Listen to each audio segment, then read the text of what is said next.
Existuje investovanie, ktoré zvládne aj 10-ročné dieťa, aj vaša starka? Je veľmi jednoduché, veľmi lacné a relatívne dosť bezpečné? Existuje a napriek tomu, že v Európe ho takmer nikto nepozná, je podľa mňa len otázkou času, kedy sa to zmení. Pretože naozaj už nič ľahšie ako toto ja naozaj nepoznám. Na Slovensku existuje stále málo ľudí, ktorí investujú, pretože sme sa o tom proste nenaučili. Zoberte si bežného Slováka, ktorý investuje a predstavte si, akým to asi robí spôsobom. Veľa ľudí investuje prostredníctvom druhého piliera. Ja ho tiež používam, ale nakoľko mám cez 30 rokov, tak nie som skutočne presvedčená o tom, že o nejakých 30 rokov tu druhý pilier stále ešte bude existovať. Teda tento druh investovania ja osobne považujem paradoxne asi za najviac rizikový z všetkého, čo robím, lebo to, či niečo z toho vôbec dostanem, je stále veľmi neisté. Ďalším spôsobom, ako niektorí Slováci investujú, je tretí pilier. Väčšina ľudí, ktorí investujú do tretieho piliera, tak robia z dvoch dôvodov. Buď to im zamestnávateľ prispieva do tretieho piliera a tak sa im oplatí si tam tých pár desiatok eur tiež poslať, alebo neinvestujú žiadnym iným spôsobom. V takom prípade aj toto je podľa mňa lepšie, ako nerobiť vôbec nič. Ďalšou skupinou sú ľudia, ktorí chcú niekomu dôverovať, aby to robili za nich a príliš tomu nerozumejú. Títo ľudia typicky idú do banky alebo za finančným sprostredkovateľom. Dúfajú, že im dajú produkt, ktorý je pre nich vhodný, ale nakoľko o tom až tak veľa nevedia, tak títo ľudia často neinvestujú dlhodobo, teda desiatky rokov, alebo investujú naozaj relatívne málo peňazí. Teda napríklad odložujú mesačne 300 eur, ale boja sa investovať, lebo o tom toho moc nevedia a tak investujú 50 eur mesačne. Aby sme sa pochopili správne, investovanie rozhodne je rizikové, ale čo som si všimla u všetkých ľudí do jedného, je, že čím menej má človek o tom znalosti, tým viac sa bojí a naopak čím viac ich má, tým je ten strach postupne potláčaný, pretože už viac pozerajú do strán a snažia sa rozložiť si to riziko. No a poslednou skupinou sú v podstate všetci, ktorí investujú tak, že si niečo nakupujú priamo cez brokera alebo u obchodníka so zlatom, na kryptoburze, zmenárne a tak ďalej. Táto skupina zahrňa ľudí od bežne odvážnych až po skutočných kamikadze. Do tejto skupiny patrím aj ja osobne a kamikadze rozhodne teda nie som. Ja nie som zastancom hľadania víťazov trhu, ale som veľkým zastancom čo najjednoduchšieho investovania, ktoré je zrozumiteľné a prehľadné. Človek má dostatok znalostí na to, aby sa rozhodol, čo chce robiť a len vďaka tomu bude skutočne investovať dlhodobo. A čas je pri investovaní náš najlepší priateľ, pretože každý rok v zložnom úročení sa počíta. Mojím cieľom, a dúfam, že nie až tak veľmi naivnou vidinou, je, že o 20 rokov uvidím Slovensko, v ktorom každý jeden človek vie, ako investovať a takmer každý to aj robí. Pretože inflácia nakupuje za nás. Za svojich 10 000 eur na účte si dnes kúpite oveľa menej ako ešte v roku 2019 a nie to v roku 2000. Hľadala som teraz spôsob, ktorý by bol natoľko jednoduchý, že nemôže investovať naozaj každý. A to dokonca aj ten, kto si nechce vybrať ETF-ka, teda nejaké široké balíky akcií, dlhopisov a tak ďalej. Našla som spôsob, ktorý existuje v Amerike a našla som jedného brokera v Európe, vďaka ktorému tak investovať viete aj u nás. Toto nie je investičné odporúčanie, ale chcem vám ukázať ten podľa mňa absolútne najľahší a najjednoduchší spôsob investovania. Zadajme si kritériá, ktoré musí toto investovanie spĺňať na to, aby tak naozaj zvládlo investovať aj 10-ročné dieťa, ale aj vaša starka. Musí to byť jednoduché, samozrejme. Musí sa o to ten človek prakticky nestarať, teda absolútne žiadne pozeranie grafov. Musí to byť lacné, teda poplatok musí byť čo najbližší k nule, rozhodne nie 1, 2 či 3%. Musí to byť dostupné, teda že stačí investovať aj nejaké malé sumy. Musí to byť prispôsobené tomu, kedy chce ten človek tie peniaze čerpať, pretože inak odvážne investujem, ak mám pred sebou ešte 30 rokov a inak odvážne, ak tie peniaze chcem o 5 rokov. Musí to byť legitimné, teda žiadna pofiderná spoločnosť. A čo najmenej rizikové s prihliadnutím ku tomu, že na tom chcem nejaký OK výnos, aspoň nejakých 5 až 8%, keďže sa rozprávame o absolútne najjednoduchšej forme investovania. A musí to byť dlhodobé, teda aby som ideálne nemusela nič meniť a celý život som mohla robiť úplne to isté. Poznáte spôsob investovania, ktorý spĺňa všetky tieto požiadavky v jednom? Predstavujem vám v Európe nie až tak známe Target Date Funds. Sú to fondy, ktoré si môžete predstaviť ako ETF-ko, ktoré ale nakupuje zvyčajne viacero ETF-iek s prihliadnutím na to, v akom roku chcete tie peniaze čerpať.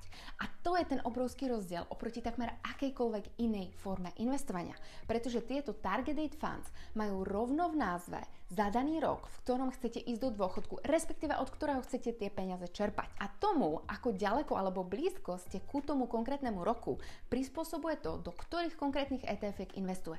A sami to automaticky v čase menia. Nemenia to ale v náväznosti na to, čo sa deje na trhoch, pretože by sa snažili predikovať budúcnosť, ale s prihliadnutím na to, kedy vy chcete tie peniaze čerpať. A hneď vám vysvetlím, prečo je to tak veľmi dôležitá vec. Keď fond mení to, do čoho investuje na základe nejakých trhových udalostí, tak vám to môže byť v podstate jedno, keď tie peniaze chcete o 30 rokov. A môže to potenciálne znamenať nejaký vyšší výnos.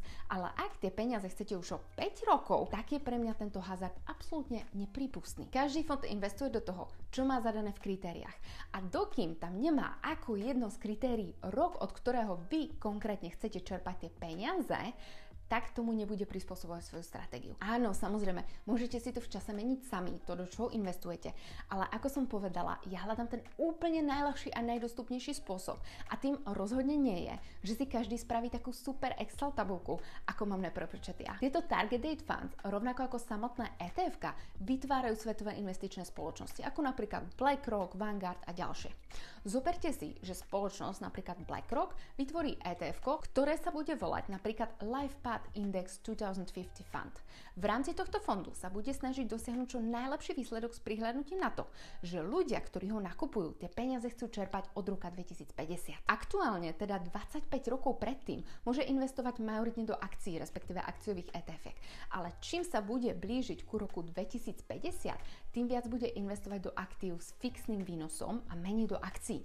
Porovnajme si napríklad LifePath Index 2050 a 2030. Dajte si teda do Google LifePath Index 2030 Fund. Prvé, čo tu zistíme, sú nejaké základné informácie o fondu, napríklad aký mal historický výnos za 1, 3, 5, 10 rokov, nejaké základné informácie, veľkosť fondu, kedy vznikol a tak ďalej. Ale čo nás bude veľmi zaujímať je za prvé poplatok. Vidíme, že ten poplatok je 0,18% za riadenie tohto fondu. Žiadne 2% alebo niečo také, ale 0,18% ročne. No a pozrieme sa, aké drží majoritne cenné papiere. Preklikneme sa tu na Asset Classes a vidíme, že tým, že je to LifePath Index 2030, čiže o 6 rokov bude kvázi končiť, tak drží 52% v akciách a 40, takmer 8% vo veciach s fixným príjmom. Čo do geografie, je to teda USA, ako vidíme. A keby ste chceli vidieť, ktoré konkrétne pozície do čoho konkrétne investuje, tak to si môžete pozrieť túto vyššie, do ktorých konkrétne ETF investuje. Takže čo sa dá robiť je, že keď si ja neviem kúpiť ten target date fund, ale vy si ho viete kúpiť cez jedného brokera, ktorého vám už za chvíľku aj ukážem, ale vy si viete v podstate aj napodobňovať ten fond tým, že by ste si tie jednotlivé ETF-ka nakupovali. Samozrejme to už by nesplnilo podmienku toho, že je to veľmi jednoduché, ako nakúpiť si jeden fond počas celého života. No a srovnám to s rovnakým indexovým fondom, ktorý ale má nie rok 2030, ale rok 2050 v názve. Zase môžem si pozrieť historickú výkonnosť, nejaké základné informácie o tom fondu, ale čo mňa bude zaujímať, za prvé fee, vidíme zase, že poplatok 0,19% ročne, opäť veľmi nízky. Ale pozrieme sa hneď aj na tie pozície. Mne zaujíma to rozloženie tých asset classes. Predtým to bolo vyše 50% v akciách u fondu, ktorý bol do roka 2030. Fond, ktorý je do roka 2050. Vidíte, že má takmer 92% v akciách. Čo znamená presne to, že oni budú automaticky sami rebalansovať, čím bližšie budete ku tomu roku, ktorý má zadaný rovno už v názve. Opäť si môžete pozrieť geografiu, zase majoritne je to USA a môžete si zase pozrieť tie pozície, respektíve tie ETF-ka, do ktorých konkrétne investuje. Má to ale samozrejme jednu vadu na kráse. Tieto target date funds sú americké a teda je ťažšie si ich u nás kúpiť. Poznám ale v Európe jedného brokera, cez ktorého si tieto fondy môžete nakúpiť a na konci vám poviem, ktorý to je. Poďme sa teda ešte pozrieť na kritéria, ktoré sú nevyhnutné preto, aby skutočne takto vedelo investovať aj 10-ročné dieťa, aj vaša starka. Samozrejme, jedným z predpokladov je, že ten človek vie narábať s telefónom na úrovni toho, že vie ovládať aplikáciu typu Smart Banking v mobile, čo je tá aplikácia od vašej banky. Ako som povedala, tie kritéria na začiatku. Musí to byť jednoduché, čo už je ľahšie ako nakupovať si len jeden rovnaký fond po celý život. Musím sa o to prakticky nestarať, teda absolútne žiadne pozeranie grafov. To v tomto prípade netreba. Spoločnosť robí sama rebalancing na základe toho, kedy chcete tie peniaze čerpať. A pozor, aj iné fondy robia rebalancing, ale nie na základe toho, kedy chcete tie peniaze čerpať. A to je veľmi dôležitý aspekt, pretože čím bližšie som ku tomu dátumu, tým viac chcem, aby konzervatívnejšie narábali s mojimi peniazmi. Iné fondy nerebalancujú na základe mojich kritérií, ale ich kritérií. Ďalším kritériom bolo, že to musí byť lacné. V oboch prípadoch sa jednalo o poplatok 0,18 až 0,19% ročne, čo je skutočne nízky poplatok. Musí to byť dostupné, teda že stačí investovať aj malé sumy. Investovať viete už od 1 eura, teda to nie je problém. Musí to byť prispôsobené tomu, kedy chcem tie peniaze čerpať, čo v tomto prípade je, pretože už v názve je rok, odkedy tie peniaze chcem. Musí to byť legitímne, teda žiadna pofíderná spoločnosť. BlackRock, Vanguard a tak ďalej, to sú jedny z najväčších svetových investičných spoločností. A zároveň čo najmenej rizikové s prihľadnutím ku tomu, že na tom chcem nejaký OK výnos. Riziko balancujú v čase na základe toho, ako sa blížite ku svojmu dátumu. A musí to byť dlhodobé, teda aby som ideálne nemusela nič meniť a celý život som mohla robiť to isté. Tada, a presne to sú target date funds. Z pohľadu mňa ako človeka, čo chce investovať, v tomto prípade teda viem po celý život nakupovať jeden konkrétny fond a nemusím vôbec nič riešiť. Isto vás ale napadlo, že vy predsa nechcete investovať len na dôchodok, ale chcete si počas života aj splniť nejaké sny. A ja s tým naprosto súhlasím. A ja chcem a preto musím investovať práve so zameraním na svoje konkrétne ciele a ich očakávaný horizont. Ak by som všetko chcela riešiť len cez target date funds, tak môžem. Môžem si svojich odložených 200 eur mesečne rozdeliť na jednotlivé ciele a investovať do fondu s názvom 2030, 2040, 2050 podľa toho, za kedy chcem ktorý zo svojich cieľov a tak by som to vedela vyriešiť. Alebo môžem takýmto štýlom investovať na svoj dôchodok cez tie target date funds, ale na ostatné veci môžem investovať iným spôsobom. No dobre, ale ako si viem, veľmi jednoduchým spôsobom rozdeliť investície na jednotlivé ciele, keďže väčšina ľudí ich má na jednom investičnom účte na jednom kope. A ako si viem založiť ten účet u toho brokera a ako si viem nastaviť rozpočet tak, aby som tie 200 naozaj mesačne vedela odkladať a nepotrebovala som ich napríklad o 2 týždne. A ako môžem investovať do fyzického zlata alebo krypta? S investovaním sa samozrejme pojí veľa vecí, na ktoré by sme nemali zabúdať a mali by sme o nich vedieť už dopredu. A to všetko krok za krokom učím v kurze Od výplaty k bohatstvu, kde vás naučím, ako si nastaviť rozpočet, aby ste vedeli pravidelne odkladať peniaze, všetko, čo potrebujete o investovaní vedieť, vrátane praktickej časti založenia účtu a ukážky, ako nakupovať, ako aj toho, ako čerpať pasívny príjem zo svojho majetku, aby z neho ideálne neubúdalo. Ak teda žijete od výplaty k výplate a chcete si nastaviť rozpočet alebo chcete začať investovať, pozrite si moju stránku www.janakubalová.com, ktorý je ale ten jediný broker, ktorého poznám, cez ktorého si viete v Európe target date funds kúpiť. Znovu zdôrazním, že toto nie je investičné odporúčanie a musíte sa sami rozhodnúť, čo chcete robiť a preto sa o tom musíte najskôr aspoň trochu vzdelať.